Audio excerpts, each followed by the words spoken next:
অন্তর্বর্তী সরকারের মেয়াদ হবে 4 বছরের কম, আরো কম হতে পারে আল জাজিরাকে ডক্টর ইউনুস।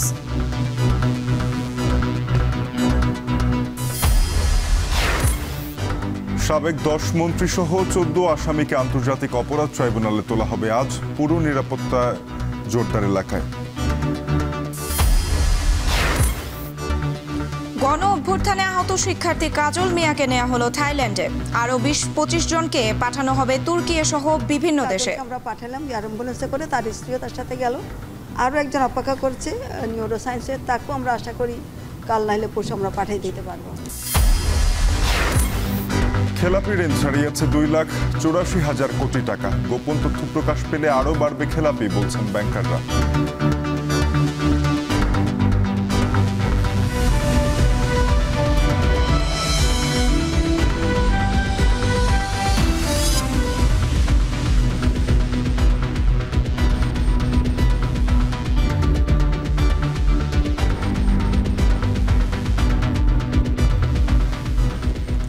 স্বাগত এখন বাজারে, সঙ্গে আছি আমরা দুজন, আমি সুমাইয়া রাত্রি এবং আমি তানজিম শাফিন।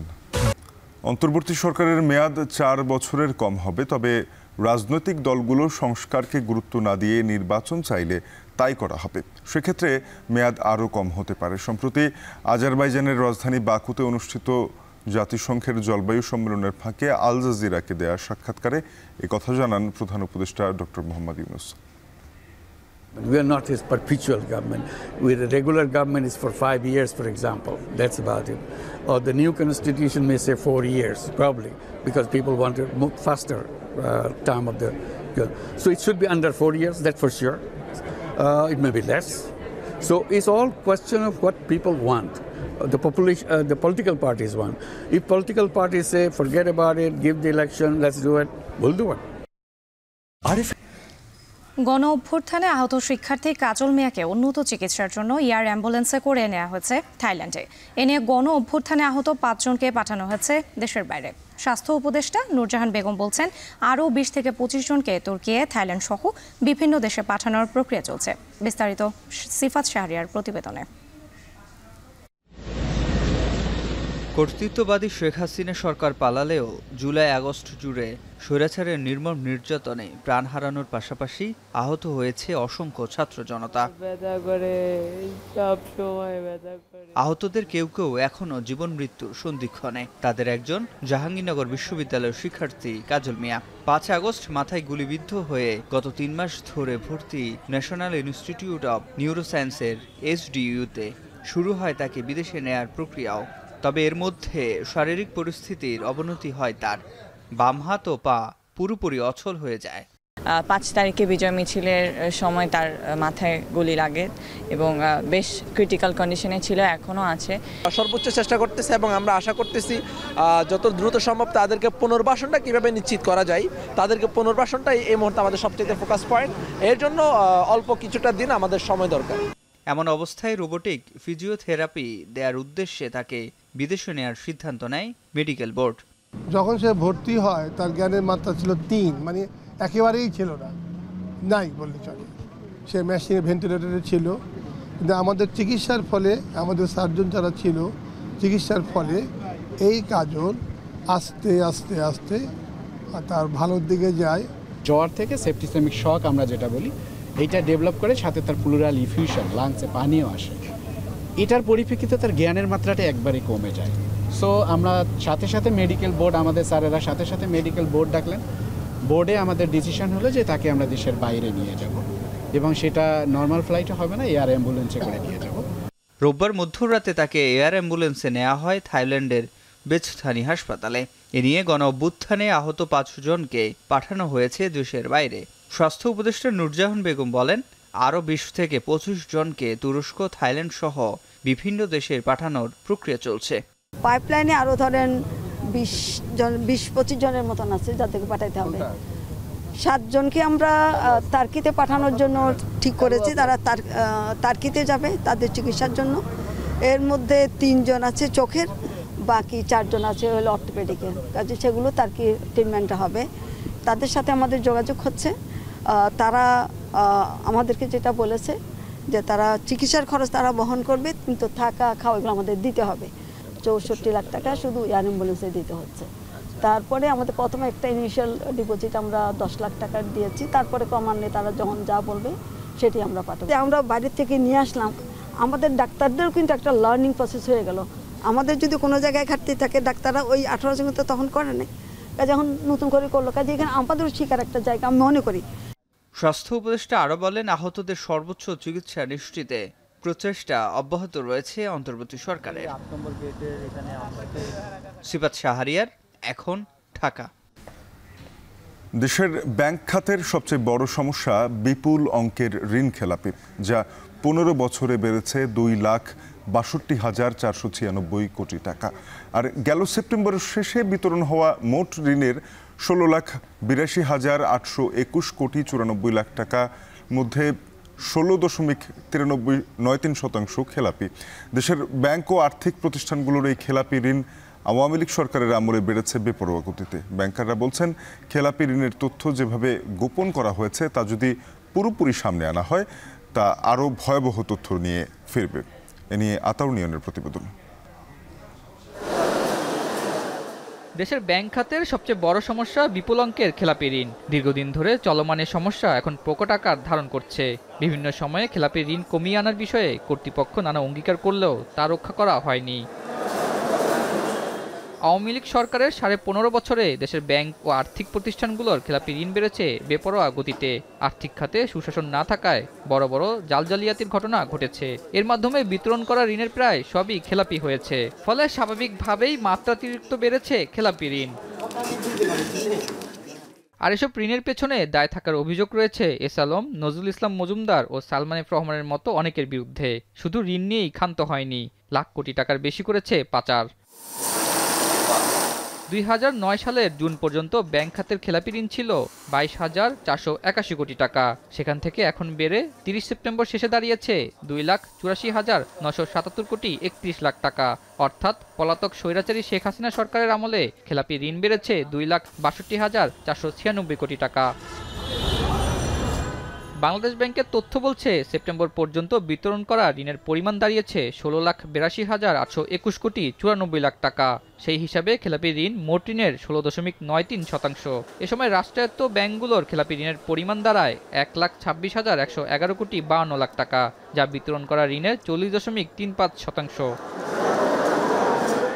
এছাড়া 30 সেপ্টেম্বর শেষে বেসরকারি ব্যাংকগুলোতে খেলাপি ঋণের পরিমাণ দাঁড়ায় 1,49,806 কোটি 33 লাখ টাকা, যা বিতরণ করা ঋণের 11.88%। সেই সাথে এই সময়ে বিদেশি ব্যাংকগুলোতে খেলাপি ঋণের পরিমাণ দাঁড়ায় 3,245 কোটি 63 লাখ টাকা, যা বিতরণ করা ঋণের 4.99%। একই সাথে বিশেষায়িত ব্যাংকগুলোর খেলাপি ঋণের পরিমাণ দাঁড়ায় 5,813 কোটি 83 লাখ টাকা, যা বিতরণ করা ঋণের 13.21%। ব্যাংকাররা বলছেন, গত 15 বছরে খেলাপি ঋণের তথ্য যেভাবে গোপন করা হয়েছে তা যদি পুরোপুরি সামনে আনা হয় তা আরও ভয়াবহ বেড়ে যাবে।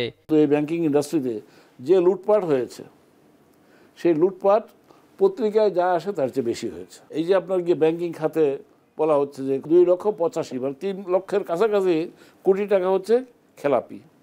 আমি বলবো যে প্রকৃত সব পর্দা যদি উন্মোচন করা হয় তাহলে সেই খেলাপি ঋণের পরিমাণ আরও বাড়বে। শুধু সঠিক ঋণের তথ্য নয়, ঋণের বিপরীতে রাখা জামানতের মাধ্যমে ছোট ঋণ আদায় এবং ফরেনসিক নিরীক্ষার মাধ্যমে বড় ঋণ আদায় করে ব্যাংক খাতের দুরবস্থা কমানোর পরামর্শ বিশেষজ্ঞদের। প্রাথমিকভাবে যাদের কিছু কোলাটেরাল খুঁজে পাওয়া যাবে বা মর্টগেজ খুঁজে পাওয়া যাবে সেগুলোকে অকশনে তুলে তার টাকা আদায় করার একটা চেষ্টা করতে হবে। কিন্তু ম্যাক্সিমাম যে বড় বড় ঋণগুলো যেগুলো বেনামে হয়েছে তাদেরকে হয়তো ধরলে দেখা যাবে যে জানাও যাবে না যে আসলে মাস্টারমাইন্ড কারা ছিল। এই জন্যই কিন্তু ফরেনসিক অডিটটা খুব জরুরি এখানে। তো তার মাধ্যমে বের হয়ে আসবে রিলেটেড পার্টি কারা। কারণ আমরা শুধুমাত্র ফিগারগুলোকে বলবো এবং এই জিনিসগুলো নিয়ে আমরা আলোচনা করব, কিন্তু দিন শেষে যদি এগুলোকে রিকভারির প্ল্যান না থাকে তাহলে মূলধারার অর্থনীতিতে টাকাগুলো ফেরত আসবে না এবং অর্থনীতির যে যে মন্দা চলছে বা এই ব্যাংকগুলোর যে দুরবস্থা চলছে তাতে কিন্তু অনেক ধরনের সমস্যা এই ব্যাংকগুলোই ফেস করবে। সেই সাথে ঋণ আদায়ের পাশাপাশি দীর্ঘদিন ধরে খেলাপি ঋণের মাধ্যমে যারা ব্যাংক খাতের ক্ষতি করে আসছে তাদের শাস্তি নিশ্চিত করার পরামর্শ অর্থনীতিবিদদের। আতাউর নিয়ন, এখন, ঢাকা। জুলাই আগস্টের গণহত্যার মামলায় আন্তর্জাতিক অপরাধ ট্রাইব্যুনালে আজ হাজির করা হবে ক্ষমতাচ্যুত আওয়ামী লীগ সরকারের সাবেক 10 মন্ত্রী সহ 14 আসামিকে। সেখানে আছেন সহকর্মী মশিউর অনেক। বিস্তারিত জানতে যুক্ত হচ্ছে তার সঙ্গে। অনেক আসামিদের কখন ট্রাইব্যুনালে আনা হবে জানাবেন। রাত্রি, যেমনটা আপনি বলছিলেন যে আজকে বিগত সরকারের 10 জন হেভি ওয়েট নেতা এবং মন্ত্রী, তাদের সঙ্গে আরও 4 জন যুক্ত হচ্ছেন এবং সবসহ 14 জনকে আনা হচ্ছে আন্তর্জাতিক অপরাধ ট্রাইব্যুনালে। এবং এদেরকে আনা হচ্ছে মূলত 17 তারিখে যেই গ্রেফতারি পরোয়ানাটা জারি করা হয়েছিল তার ভিত্তিতে। একটু জানিয়ে রাখতে চাই, আন্তর্জাতিক অপরাধ ট্রাইব্যুনালের চিফ প্রসিকিউটর আমাদেরকে গতকালকে জানিয়েছিলেন প্রায় 150-র মতো অভিযোগ এখন পর্যন্ত জমা পড়েছে, যেখানে 46 জন সহ, যেখানে শেখ হাসিনা সহ সব মিলিয়ে 46 জনের বিরুদ্ধে গ্রেফতারি পরোয়ানা জারি হয় 17 তারিখে। এবং সেই 17 তারিখে অর্থাৎ 17 অক্টোবর যে গ্রেফতারি পরোয়ানা জারি হয় তার ভিত্তিতেই আজকে 14 জনকে নিয়ে আসা হচ্ছে। একটু যদি আমি আপনাদেরকে নাম জানিয়ে রাখতে চাই যে এই যে 14 জন, সেখানে যেমন আছেন রাশেদ খান মেনন, আছেন তৌফিক ইলাহি, আছেন ফারুক খান, ডক্টর দীপুমণি, জোনায়েদ আহমেদ পলক, সবাই খুব হেভিওয়েট ব্যক্তিবর্গ আছেন। এবং এদেরকে সবাইকে আসলে গ্রেফতার করা হয়েছে ভিন্ন ভিন্ন মামলায়। জুলাই আগস্টের যে হত্যাকাণ্ড সংঘটিত হয়েছে, সে হত্যাকাণ্ডের যেসব মামলাগুলো, সেসব মামলার ভিত্তিতে আসলে তাদেরকে গ্রেফতার দেখানো হয়েছে। এবং পরবর্তীতে আন্তর্জাতিক অপরাধ ট্রাইব্যুনালের যে বিচারক, তাদের মতের ভিত্তিতে, তাদের আদেশের ভিত্তিতে তাদেরকে আজকে এখানে হাজির করা হচ্ছে। একটু জানিয়ে রাখতে চাই আজকে আসলে কেন তাদেরকে হাজির করা হচ্ছে। মূলত আজকে কোনো বিচারিক কার্যক্রমের যেসব আমরা শুনানি কিংবা এই সংক্রান্ত যে বিষয় সেগুলো থাকছে না। আজকে মূলত তাদেরকে নিয়মিত হাজিরায় নিয়ে আসা হচ্ছে এবং এর মাধ্যমে 46 জন যে শেখ হাসিনা এবং তার সঙ্গে আরো 45 জন, টোটাল 46 জনের বিরুদ্ধে যেই মামলা, সেই মামলার ভিত্তিতে, অভিযোগের ভিত্তিতে 46 জনকে কিন্তু এখানে হাজির করার বলা হয়েছে। ওবায়দুল কাদের, তিনি কিন্তু পলাতক আছেন এখন পর্যন্ত। এই মামলাতে তাদেরকে পলাতক দেখানো হয়েছে, এই 14 জনের বাইরে যারা আজকে উপস্থিত হতে পারছে না। একটু জানিয়ে রাখতে চাই, আপনার সর্বশেষের যে প্রশ্ন ছিল কখন নাগাদ শুরু হতে পারে, এটা নিয়ে একটা ধোঁয়াটে তৈরি হয়েছে। কারণ 7:30 থেকে 8টা নাগাদ আমরা জানতে পেরেছিলাম যে তাদেরকে আনা হবে, কিন্তু সেই সময় কিন্তু এখন পিছিয়ে নেওয়া হয়েছে। এখন বলা হচ্ছে যে আনুমানিক 10টা থেকে 10:30টার সময় নেওয়া হতে পারে, তাদেরকে আনা হতে পারে। সেক্ষেত্রে আমাদের যে তথ্য, সে তথ্য বলছে যে 9:20 নাগাদ তারা রওনা দিয়ে দিবেন এবং 10টা থেকে 10:20-এর মধ্যে হয়তোবা তারা এই আদালত প্রাঙ্গণে চলে আসবেন। এরপরে তাদেরকে নিয়ে যাওয়া হবে যে আদালত কার্যক্রমের যেই কক্ষ, সেই কক্ষে নিয়ে যাওয়া হবে। যদিও একটু জানিয়ে রাখতে চাই, সংযুক্ত করতে চাই যে অপরাধ ট্রাইব্যুনালের যে পুরাতন ভবন, সেখানে আজকে কার্যক্রম শুরু করা সম্ভব হচ্ছে না, তাতে আরও বেশি সময় লাগতে পারে বলে জানিয়েছেন প্রসিকিউটর। সো রাত্রি, এই ছিল আমার কাছে এখন পর্যন্ত এখান থেকে সব শেষ। আন্তর্জাতিক অপরাধ ট্রাইব্যুনাল থেকে যুক্ত ছিলেন সহকর্মী মশিউর অনেক। 5 আগস্ট ছাত্র জনতার গণ অভ্যুত্থানের পর ফেনীর 43টি ইউনিয়নের মধ্যে 40টির চেয়ারম্যান সহ জনপ্রতিনিধিরা পালিয়ে গেছেন। এতে ভোগান্তিতে সাধারণ মানুষ। বিশেষ ব্যবস্থায় পরিষদের সেবা কার্যক্রম চললেও হিমশিম অবস্থা দায়িত্বপ্রাপ্তদের। সোলেমান ডালিমের প্রতিবেদন। ঘড়ির কাঁটায় তখন বেলা 11টা। ফেনী সদর উপজেলার পাঁচগাছিয়া ইউনিয়ন পরিষদের সচিব সহ সবকটি কক্ষে তালা ঝুলছে। এদিকে জন্মসনদ সহ পরিষদের আঙিনায় সেবা নিতে আসা স্থানীয়দের অপেক্ষা। ঘন্টা যাবত এখানে ঘুরতেছি, চেয়ারম্যান নাই, মেম্বার নাই, অফিসের কেউই নেই, সব জায়গায় তালা লাগানো। নামজারির জন্য কাজটা করতে আসছি, নামজারিটা ক্যান্সেল হয়ে যাবে, এটা যদি না করতে পারি। এমন দুর্ভোগ জেলার প্রায় সব ইউনিয়নের। নাগরিক সনদ, জন্ম নিবন্ধন, মৃত্যু সনদ সহ পরিষদের বিভিন্ন সেবার জন্য অপেক্ষা করেও অনেকেই পাচ্ছেন না সমাধান। কিছু ইউনিয়ন পরিষদে কার্যক্রম চললেও প্রশাসনিক কর্মকর্তা আসেন খেয়াল খুশি মতো। 5 আগস্ট আওয়ামী লীগ সরকার পতনের পর দেশের অন্যান্য অঞ্চলের মতো ঘাট ঢাকা দেয় ফেনীর প্রায় সব চেয়ারম্যান ও মেম্বাররা। কয়েকটিতে ঘটে হামলার ঘটনাও। এরপর 20 আগস্ট ভয়াবহ বন্যায় ডুবে যায় ইউনিয়ন পরিষদগুলো, যাতে নষ্ট হয় গুরুত্বপূর্ণ নথিসহ নানা সরঞ্জাম। বিঘ্ন ঘটে নাগরিক সেবার। পরবর্তীতে ইউনিয়ন পরিষদগুলোতে প্রশাসক নিয়োগ হলেও রয়েছে কাঙ্ক্ষিত সেবা না পাওয়ার অভিযোগ। প্রতিনিধি না থাকাতে এরা অনেক ধরনের হয়রানি হইতেছে। এখান থেকে আবার উপজেলা পরিষদে পাঠাইতেছে। আমরা কাজটা এখানে একদিন বা পরের দিন পাইতাম, না থাকাতে আমাদের সমস্যা হইতেছে। আমরা 5টা টিমতে পাইতেছি। হাজার হাজার মানুষ আপনি দেখতেছেন এখনও আছে, ওনারা প্রতিদিন কোনো না কোনো সেবার জন্য আসে। এমত অবস্থা ওটা না থাকার কারণে, পরিষদের প্রতিনিধি না থাকার কারণে সম্পূর্ণ এটা মুখ থুবড়ে পড়েছে। তবে নানা সীমাবদ্ধতার মাঝেও বিশেষ ব্যবস্থাপনায় সর্বোচ্চ সেবা দেওয়ার চেষ্টা চলছে বলে জানান জেলার স্থানীয় সরকার বিভাগের উপপরিচালক। উপজেলা নির্বাহী অফিসার এবং সহকারী কমিশনার ভূমিকে বিভিন্ন ইউনিয়ন পরিষদের যে আর্থিক এবং প্রশাসনিক ক্ষমতা আমরা তাদেরকে দিয়েছি, সেই ক্ষমতা বলে তারা এই ইউনিয়ন পরিষদের স্বাভাবিক কার্যক্রম এবং বিশেষ করে জনসেবা এই কাজ যেগুলি আছে নাগরিক সেবা সেগুলি চালিয়ে নেওয়ার জন্য তারা কাজ করে যাচ্ছে। এদিকে পালিয়ে না যাওয়া ৩ ইউনিয়ন চেয়ারম্যান জানান ৫ আগস্টের পর কোনো বরাদ্দ না পাওয়ায় ব্যাহত হচ্ছে সেবা কার্যক্রম। পরিষদ হচ্ছে আপনার জনগণের সেবামূলক একটা প্রতিষ্ঠান, একটা নাগরিকের জন্ম থেকে মৃত্যু পর্যন্ত সকল নাগরিক কার্যক্রম এখানে পরিচালিত হয়। তো সেখানে চেয়ারম্যান না থাকলে আপনার নাগরিকদের তো হয়রানি না, শুধু তারা তো অসহায় হয়ে পড়ে। জেলার ৪৩টি ইউনিয়ন পরিষদের মধ্যে সোনাগাজী উপজেলার নবাবপুর ও দাগনভূঞা উপজেলার সদর ও রামনগর ইউনিয়ন ছাড়া বাকি ৪০ জন চেয়ারম্যানই পলাতক। সোলাইমান ডালিম, এখন ফেনী। এডিস মশার উৎপাতে খুলনায় প্রতিদিন বাড়ছে ডেঙ্গু রোগী, হাসপাতালে বাড়ছে রোগী ভর্তির চাপ। নানা সংকটে হিমশিম অবস্থা সরকারি হাসপাতালের চিকিৎসক নার্সদের। এদিকে মশা নিধনে ব্যবহৃত ফগার মেশিন দিয়ে ওষুধ স্প্রে আর নির্মাণাধীন প্রকল্পে ধীর গতি নিয়ে রয়েছে নাগরিক অভিযোগ। কার্যকরী উদ্যোগ নেই খুলনা সিটি কর্পোরেশনের। রামিম চৌধুরীর প্রতিবেদন, ক্যামেরায় ছিলেন হেলাল মোল্লা।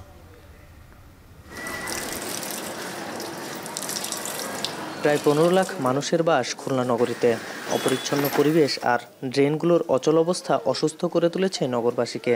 ডেঙ্গু রোগ বহনকারী এডিস মশা হানা দিচ্ছে প্রতিটি ঘরে। খুলনা সিটির বিভিন্ন এলাকায় দীর্ঘদিন ধরে নানা উন্নয়নমূলক কাজ চলমান রয়েছে। ড্রেন, রাস্তাঘাট উন্নয়নে ঠিকাদারের গড়িমসি ও পট পরিবর্তনের কারণে সময়মতো কাজ শেষ হয়নি কোনো প্রকল্পেরই। এসব উন্নয়ন কাজই এখন গলার কাটা নগরবাসীর। শহরের জলাবদ্ধতা নিরসনে ২০১৮ সালে হাতে নেওয়া হয় ড্রেনেজ ব্যবস্থার উন্নয়ন প্রকল্প। ২০২৫ সালের জুন পর্যন্ত প্রকল্পটির ব্যয় ধরা হয় ৮২৩ কোটি ৭৬ লাখ টাকা। প্রকল্পের আওতায় নালা পরিষ্কার, খাল খনন, স্লুইস গেট ও পাম্প হাউস নির্মাণ সহ ১৭৭টি উন্নয়নমূলক কাজ হওয়ার কথা ছিল। কিন্তু কাজ চলমান থাকলেও ধীরগতিতে অচল বেশিরভাগ ড্রেন। আর এই খনন করা স্থানগুলোই এখন এডিসের প্রজনন কেন্দ্র হয়ে গেছে। গেল বর্ষায় প্রতিটি জায়গায় পানি জমে সৃষ্টি হয়েছে এডিস মশার আবাসস্থল। ড্রেনের কাজ করতে গিয়ে অনেক জায়গায় পানি বন্দী হয়ে পানি আটকে যাচ্ছে, পানি সরতে পারতেছে না, যার কারণে ডেঙ্গুর প্রকার দিন দিন বাড়তেছে। ভেঙে রাখছে রাস্তাগুলো, নির্দিষ্ট টাইমে মেরামত করছে না, এর জন্য প্রচণ্ড পানিবদ্ধতা। এই পানিবদ্ধতার জন্য এখানে মশার আক্রমণ প্রচণ্ড। আমাদের পরিষ্কার পরিচ্ছন্ন সিটি কর্পোরেশনে যেভাবে দেখার দরকার সেভাবে দেখা যাচ্ছে না। কাজটা ঠিক মতন হচ্ছে না, পানি আটকে রাখার জন্য পানি সার্কুলেশন হচ্ছে না, মশার জন্ম নিচ্ছে এবং আশেপাশে প্রচুর পরিমাণে ডেঙ্গুতে আক্রান্ত হচ্ছে। খুলনা শহরের প্রতিটি মহল্লায় ছড়িয়ে পড়েছে ডেঙ্গু আতঙ্ক। নগরের নিরালা এলাকার বাসিন্দা জাহানারা বেগম গেল ১০ নভেম্বর ডেঙ্গু নিয়ে ভর্তি হয়েছেন খুলনা মেডিকেলে। হাসপাতালের বারান্দায় শুয়ে তাকে চিকিৎসা নিতে হচ্ছে দিনের পর দিন। জাহানারা বেগমের মতো ১৫০ শতাধিক রোগী চিকিৎসা নিচ্ছেন এ হাসপাতালে। আমাদের আশেপাশে তো মশার অবস্থা খুবই খারাপ, সিটি কর্পোরেশনও কোনো পদ্ধতি নিচ্ছে না। যখন ডেঙ্গু বেরোলো তখন হলো না, এখন এরকম হওয়ার কারণটা কি? নিশ্চয়ই মশা বেশি বেড়ে গেছে, এজন্য এরকম হচ্ছে। গেল মাসের শুরুর দিকে খুলনা মেডিকেল কলেজ হাসপাতালে ডেঙ্গু রোগে আক্রান্ত হয়ে চিকিৎসা নিয়েছেন ৩০০ রোগী। চলতি মাসে সেই সংখ্যা প্রায় ৯০০ ছাড়িয়েছে। মৃত্যুও দাঁড়িয়েছে ১৩ জনে। রোগীর চাপ থাকলেও ব্যবস্থা করা হয়নি আলাদা ইউনিটের। সঠিক পরিসংখ্যান না থাকলেও খুলনার বিভিন্ন হাসপাতালে প্রতিদিন চিকিৎসা নিচ্ছেন কয়েকশো রোগী। আমাদের এখানে আসলে স্থান সংকুলন যেমন আছে তেমনি জনবলের প্রচুর সংকট আছে, কারণ আমার এই ৫০০ শয্যা দিয়ে আমাকে কিন্তু এই ১৭০০ রোগী অর্থাৎ ৩ গুণের বেশি রোগীকে চিকিৎসা সেবা প্রদান করতে হচ্ছে। যার কারণে আমাদের শুধু একটি ওয়ার্ড চালু করলে হবে না, সেই সাথে চিকিৎসক, স্বাস্থ্যসেবা কর্মী, বিভিন্ন স্তরের নার্স, সকল কিছু দিয়েই কিন্তু আমাকে এটা শুরু করতে হবে। খুলনা সিটি কর্পোরেশনের ৩১টি ওয়ার্ডের বিভিন্ন জায়গায় আমরা দেখি এই ধরনের মেশিনের মাধ্যমে মশা নিধনের জন্য ওষুধ স্প্রে করা হয়। তবে মশার উপদ্রব কিন্তু দিনের পর দিন বেড়ে চলেছে। এই ফগার মেশিনগুলো দিয়ে যে ওষুধ স্প্রে করা হচ্ছে, আদৌ এই ওষুধ কার্যকারী কিনা তা নিয়ে রয়েছে নানা প্রশ্ন। খুলনা সিটি কর্পোরেশনের নানা উদাসীনতার ফল এই ডেঙ্গুর প্রকোপ। নগর জুড়ে ড্রেনেজ ব্যবস্থার অচল অবস্থা ডেঙ্গুর লার্ভা সৃষ্টির জন্য বড় ভূমিকা রেখেছে। বিভিন্ন সময় নামমাত্র স্প্রে ছাড়া মশক নিধনে চোখে পড়েনি সিটি কর্পোরেশনের তেমন কোনো উদ্যোগ। চলতি অর্থবছরে এই ওষুধের জন্য প্রায় 40 লাখ টাকা খরচ হলেও তা রাখতে পারেনি কার্যকারী ভূমিকা। তবে বর্তমানে শহরের মশক নিধনে বেশ জোরদার হওয়ার কথা বলেন কর্পোরেশনের এই কর্মকর্তা। আগে 1 মাসে যে আমরা কাজগুলো করতাম সেটা 10 দিনে করব। সব জায়গায় ফগার দিচ্ছি, সকালে আমরা কালো তেল দিচ্ছি, কালো তেল দিয়ে পুরা ওয়ার্ডের সবগুলো ওয়ার্ডের যেখানে সম্ভব সেই ওয়ার্ডগুলোতে আমরা কালো তেল মারছি এবং বিকালে ফগিং করতেছি। এরপরে যখন আবার এটা হবে তখন আবার সকালে ড্রেনগুলোতে লার্ভিসাইড দেবো। তো এখন এই পরিস্থিতিতে যেহেতু মশার এটা বাড়ছে, আমি এই অবস্থায় এসে দায়িত্ব পাইছি, তো সেই জন্য এটাকে কন্ট্রোল করার জন্য এই পদক্ষেপগুলো আমি নিয়েছি। গত 27 অক্টোবর বিভাগের 10 জেলায় ডেঙ্গু আক্রান্তের সংখ্যা ছিল 4,921 জন। এরপর ডেঙ্গু রোগীর সংখ্যা দ্বিগুণ হারে বাড়তে থাকে। 15 নভেম্বর পর্যন্ত ডেঙ্গু আক্রান্ত হয়েছে 7,651 জন, মৃত্যু হয়েছে 21 জনের। গড়ে প্রতি সপ্তাহে আক্রান্তের সংখ্যা দাঁড়িয়েছে 1000-এরও বেশি। রামিম চৌধুরী, এখন, খুলনা। উদ্বোধনের অপেক্ষায় দেশের সবচেয়ে বড় সিরাজগঞ্জ বিসিক শিল্প পার্ক। অবকাঠামোগত কাজ শেষে এখন প্রস্তুতি চলছে প্লট বরাদ্দের। এরই মধ্যে প্লট বরাদ্দের জন্য আগ্রহ দেখাচ্ছে দেশি বিদেশি শিল্প প্রতিষ্ঠান ও উদ্যোক্তারা। শিল্প পার্কটি চালু হলে এই অঞ্চলে মানুষের আর্থ-সামাজিক উন্নয়নের পাশাপাশি দূর হবে বেকারত্ব। ইমরান শেখের ক্যামেরায় রিফাত রহমানের প্রতিবেদন। বঙ্গবন্ধু সেতুর পশ্চিম পার সিরাজগঞ্জ সদর উপজেলায় প্রায় 400 একর জমিতে গড়ে উঠেছে স্বপ্নের সিরাজগঞ্জ বিসিক শিল্প পার্ক। শিল্প মন্ত্রণালয়ের অধীনে 2010 সালে এই প্রকল্পটি হাতে নেয় সরকার। পরবর্তীতে কয়েকটি সংশোধনীর মাধ্যমে প্রকল্প বাস্তবায়নের চূড়ান্ত মেয়াদ ধরা হয় চলতি বছরের 30 জুন, যার ব্যয় ধরা হয় প্রায় 719 কোটি 21 লাখ টাকা। শিল্প পার্কে মিল কলকারখানার জন্য নির্ধারণ করা হয়েছে প্রায় 270 একর জায়গা। এছাড়াও নিরাপত্তা জোরদারের জন্য পুলিশ ফাঁড়ি, প্রশাসনিক জোন এবং আধুনিক স্বাস্থ্যসেবা কেন্দ্র স্থাপন করা হবে। প্রকল্পের রাস্তা, ড্রেন ও সীমানা প্রাচীরের কাজ সহ অধিকাংশ কাজ শেষ হয়েছে। এছাড়াও বিদ্যুতের পিলার, 4টি সাবস্টেশন ও গ্যাস লাইন স্থাপনের কাজ শেষ হয়েছে। প্রকল্প সংশ্লিষ্টরা বলছেন, এখানে শিল্প কারখানা স্থাপন করলে উদ্যোক্তারা পাবেন আধুনিক শিল্প নগরীর সকল সুযোগ সুবিধা। আমাদের এই অফিস ভবনের মাধ্যমে আমরা এখানে সবগুলো দপ্তরের সেবা এক জায়গা থেকে দিব। এই সুযোগ সুবিধাগুলোর মাধ্যমে উদ্যোক্তারা যারা এখানে শিল্প স্থাপন করবেন তারা আসলে বেশ উপকৃত হবেন।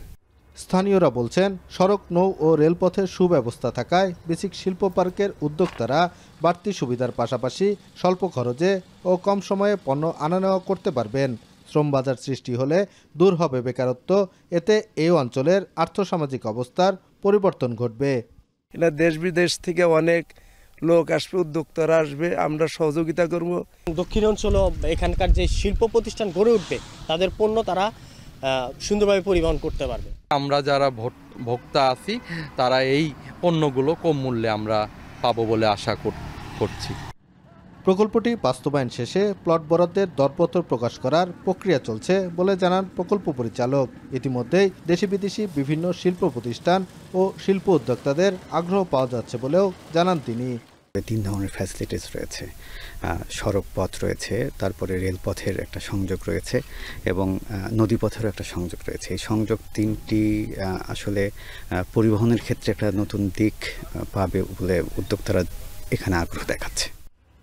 বিভিন্ন প্রতিকূলতায় 14 বছর লেগে গেছে এই প্রকল্পটি বাস্তবায়ন করতে। এই পার্কে 829টি প্লটে অন্তত 570টি ক্ষুদ্র, মাঝারি ও বৃহৎ শিল্প প্রতিষ্ঠান গড়ে উঠবে। এতে প্রায় 1 লাখ মানুষের কর্মসংস্থান সৃষ্টি হবে। রিফাত রহমান, এখন, সিরাজগঞ্জ। বিষখালী নদীর ভাঙনে ক্ষতিগ্রস্ত হাজারো পরিবার। ভাঙনে অনেকেই হারিয়েছেন সর্বস্ব।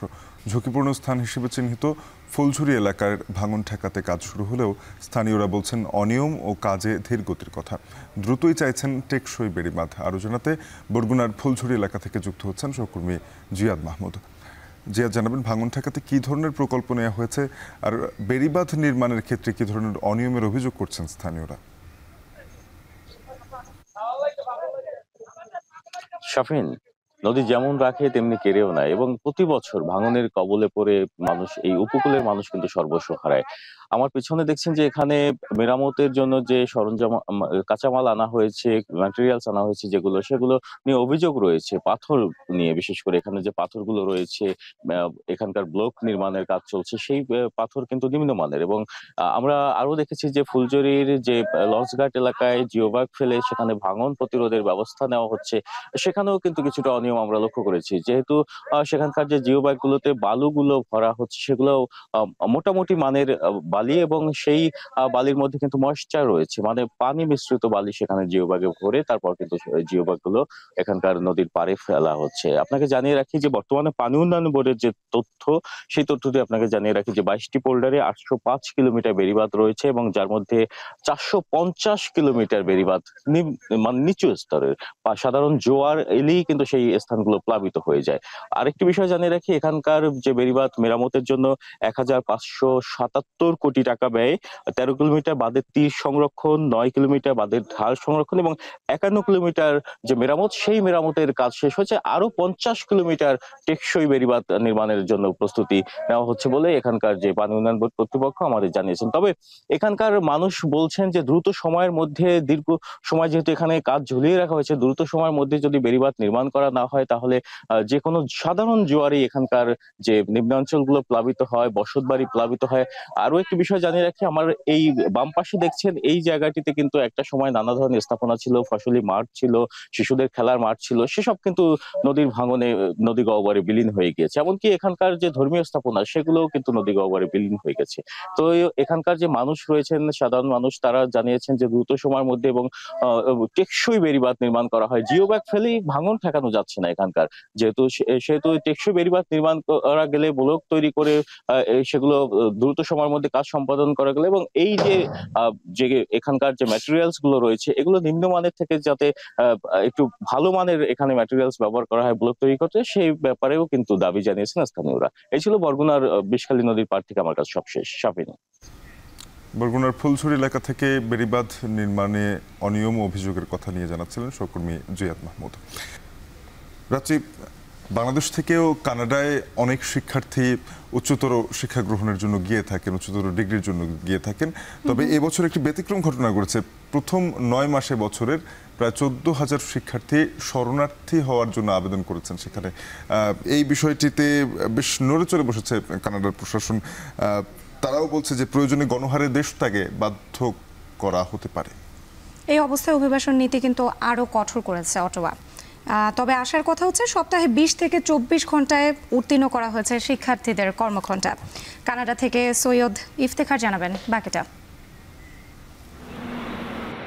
শরণার্থী বিষয়ক ভয়াবহ তথ্য সামনে এনেছে কানাডা সরকার। 2024 সালের প্রথম 9 মাসেই রেকর্ড 14,000-এর বেশি বিদেশি শিক্ষার্থী পড়াশোনা বাদ দিয়ে বেছে নিয়েছেন শরণার্থী হওয়ার পথ। এই সংখ্যা বছর শেষে 15,000-এর কাছাকাছি চলে যেতে পারে।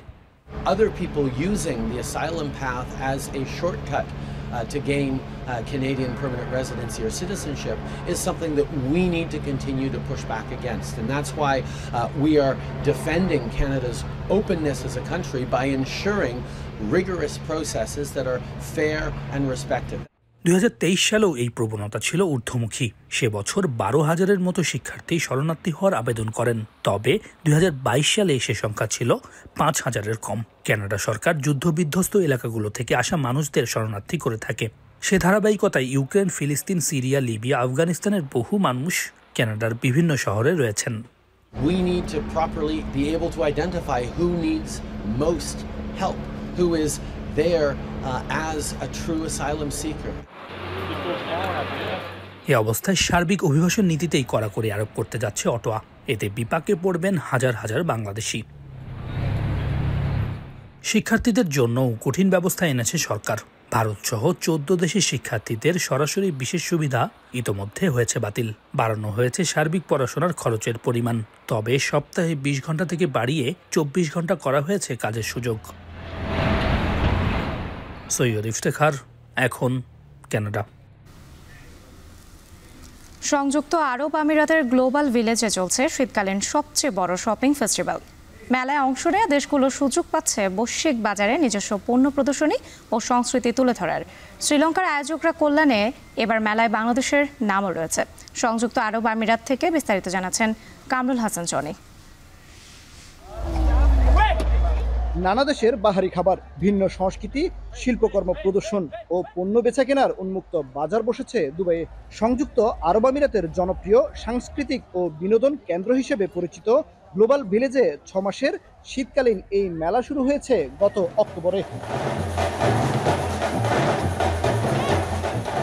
বিভিন্ন দেশের প্যাভিলিয়ন, থিম পার্ক, শিশু কিশোরদের খেলার মাঠ, সাংস্কৃতিক নানা আয়োজন আর খাবারের স্টল মুগ্ধ করছে দর্শনার্থীদের। প্রতি বছর লাখো পর্যটক ও স্থানীয়রা ভিড় জমান এখানে। চলতি বছরের 29তম আসরে যুক্ত হয়েছে ইরাক, জর্ডান, শ্রীলঙ্কা ও বাংলাদেশের প্যাভিলিয়ন। যদিও বাণিজ্যিক কার্যক্রমে সরাসরি অংশ নেই বাংলাদেশের, শ্রীলঙ্কার মাধ্যমে বাংলাদেশি পণ্যগুলো প্রদর্শন করা হচ্ছে। हम लोग का जो है ना अपना बांग्लादेशी भाई लोग का कपड़े का भी हम लोग को बहुत अच्छा कपड़ा है, हमने सुना है लिनन, मेनली लिनन का है, वो भी इधर आके उसका प्रमोट करे। और एनी अदर प्रोडक्ट बांग्लादेशी का है वो हम लोग इधर लेके आना चाहता है, तो इसके लिए हम लोग को गवर्नमेंट का भी सपोर्ट चाहिए, पब्लिक का भी सपोर्ट चाहिए। স্টল ভাড়া নিয়ে ব্যবসা করছেন বাংলাদেশি কিছু ব্যবসায়ী।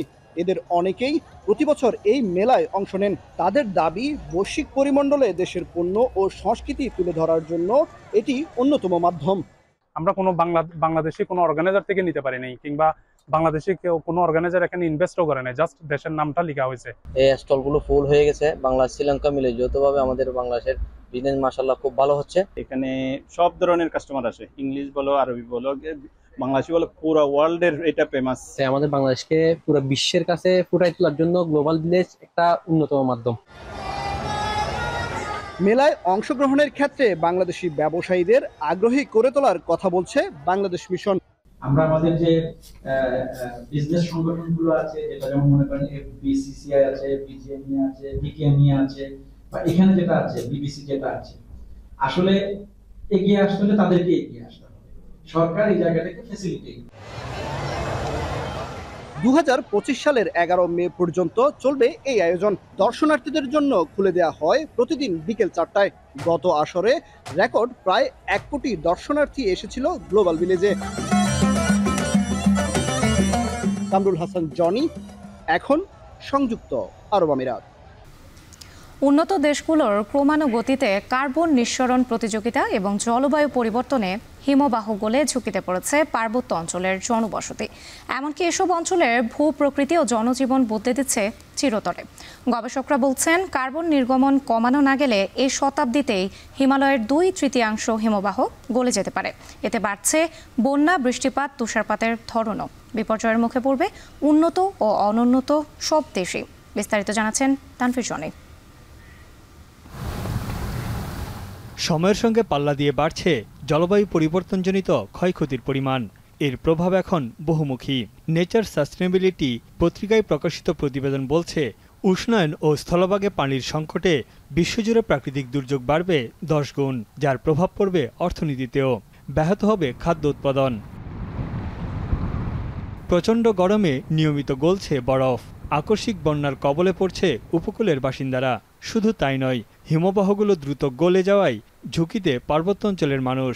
জলবায়ু পরিবর্তনের তাপমাত্রা বেড়ে পার্বত্যাঞ্চলে ঘন ঘন দেখা দিচ্ছে আকস্মিক বন্যা, ভূমিধস, পাহাড় ধসের ঘটনা। ক্ষতিগ্রস্ত হচ্ছে অবকাঠামো, বাড়িঘর ও কৃষিজমি।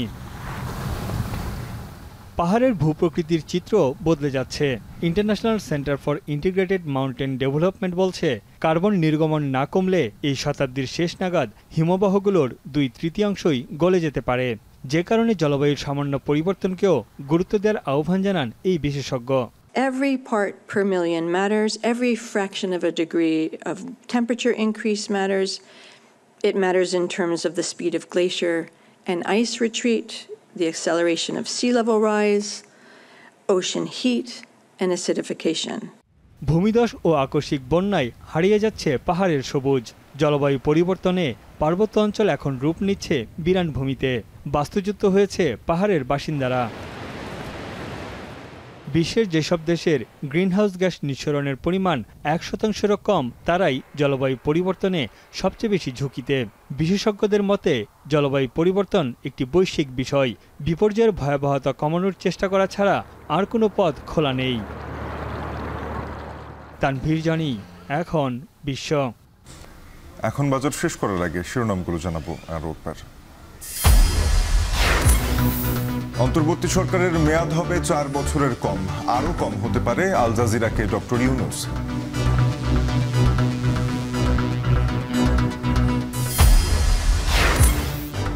সাবেক 10 মন্ত্রী সহ 14 আসামিকে আন্তর্জাতিক অপরাধ ট্রাইব্যুনালে তোলা হবে আজ। পুরো এলাকায় নিরাপত্তা জোরদার। গণঅভ্যুত্থানে আহত শিক্ষার্থী কাজল মিয়াকে নেওয়া হলো থাইল্যান্ডে, আরো 20 থেকে 25 জনকে পাঠানো হবে তুর্কি সহ বিভিন্ন দেশে। কাজলকে আমরা পাঠালাম এয়ার অ্যাম্বুলেন্সে করে, তার স্ত্রীও তার সাথে গেল। আরও একজন অপেক্ষা করছে নিউরো সায়েন্সের, তাকেও আমরা আশা করি কাল নাইলে পরশু আমরা পাঠিয়ে দিতে পারবো। এবং গোপন তথ্য প্রকাশ পেলে আরও বাড়বে খেলাপি। ফরেনসিক নিরীক্ষার মাধ্যমে বড় ঋণ আদায়ের তাগিদ বিশেষজ্ঞদের।